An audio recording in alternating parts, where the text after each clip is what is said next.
G'day, Rich from Bushlaw Australia Survival School. Look, we're in the camp today and I thought I'd just do a bit of housekeeping around the camp. Cleanliness is the better part of keeping yourself strong and motivated during the course of the day when things just get a bit dull and boring. So, I don't have a broom with me, so I'm going to make my own. First thing I'm going to do is grab some cordage, doesn't matter what it is, or you can make your own, that's fine. Make your own from natural fibre. And we're going to grab a bundle of grass, long stem grass, best, dry, green, it doesn't really matter, and whatever's available. We're going to compress that together like that, okay? So we've got the whole thing bundled up neatly, almost broom-like in its own right. You could use it that way straight away. I'm going to tie a double overhand knot in the end of a piece of string, throw that over there, and just tuck the end through.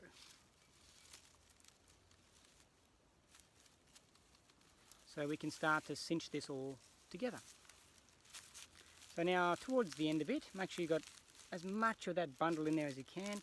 Now just tighten it right down and then just start putting a nice whipped type of handle on there with your piece of cordage. So you're getting good compression and everything's bound in there tight. It's not going to fall apart straight away and you'll get at least a couple of days use out of this particular broom. Now brooms are made this way all over the world. This is nothing anyone's invented other than humanity itself. Most of the survival stuff is like that. No one's invented it. We're just all giving you back the same information that you actually own from your ancestors. Now finish this off. I'm just going to use a simple twist and twist, almost like a timber hitch. And I'm going to lock that down and just tuck that away back there. Okay, so now I've got my bit of handle formed. Just going to tidy all that up so it looks pretty. Shake out any loose stuff. Okay, and there's fundamentally our broom. But just to make it a little bit neater, we want to just trim it up a little bit. Okay, so let's go and do that. Hang on a second and I'll reconfigure the camera so you can see that. There's our broom. If I just grab my knife now, work out where the bulk of the material is, and I just want to trim that off.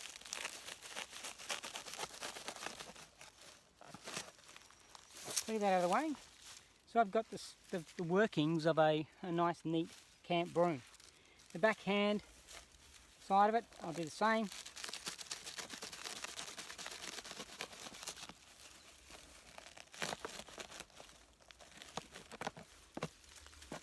So I've got a nice, neat little broom for the camp. Okay, so if you're on your next camping trip and you forget one, don't worry about it, make one. And if you don't have one in a survival situation, which I'm guessing you probably won't have, make one. Use your hands, use your mind, use your imagination, and life can become a lot more meaningful when you're just sitting around seemingly doing nothing, waiting for things to happen around you.